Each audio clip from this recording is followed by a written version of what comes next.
Hello, so here I am at A 2023 in San Francisco, and as I'm walking around, I see someone with this sign that says AI plus design, talk to me. So what is this and who are you? My name's Taylor from Chicago, but moved to SF about a year ago. And when I first came across I realized it's a creative technology for architects. And ever since then, I've been trying to promote architecture in the AI scene, in the startup world in SF, and finally started our own business around this idea, Oh, really? making AI design tools for architects.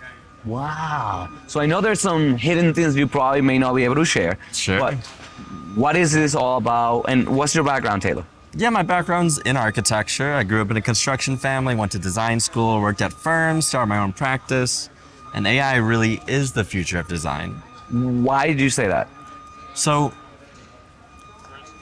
what AI is good at today is taking two opposing ideas and combining it to an outcome that we as humans think is good. And if you extrapolate that, that is the design process. You take two ideas, you synthesize them, and then make a new idea from that.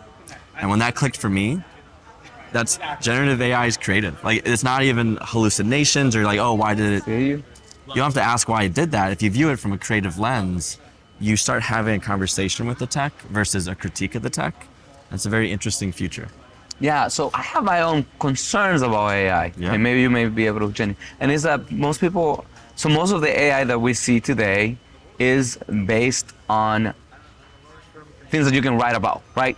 It's really putting input in writing in some sort of code or form into a place that will generate some outcome.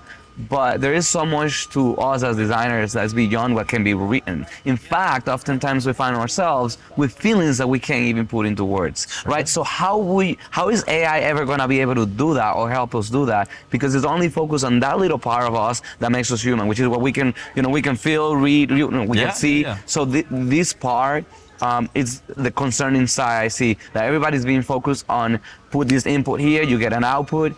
But the process of getting lost in the process is also another thing. The process of being human and feeling. And I always go back to the movie Equilibrium. So because on that movie, I don't know if you've watched that movie. So the movie was about a dictatorship where feelings were not allowed and people would get an injection or a pill so that they didn't feel. Sure. So one of the executive, military guys within the movie, at some point confiscating all these different things and opens up this cave, and inside the cave there is someone playing Beethoven. So they hadn't felt anything like that. Sure. He hasn't seen anything like that. So he broke to tears and he was trying to hide it. So AI right now, and all I see is very streamlined optimization, how to get from point A to point B. But the fun part, the humane part is being overlooked. How is AI going to help us with that, right? That's why you still have architects. And having a designer facilitate that design process to add in the empathy with the AI is how you can merge the inherent missing empathy in the technology because it isn't human. So when you have an architect, you're good for an Al here, he can help facilitate that process. So I was involved with that too? He's a good friend. Oh. Yeah.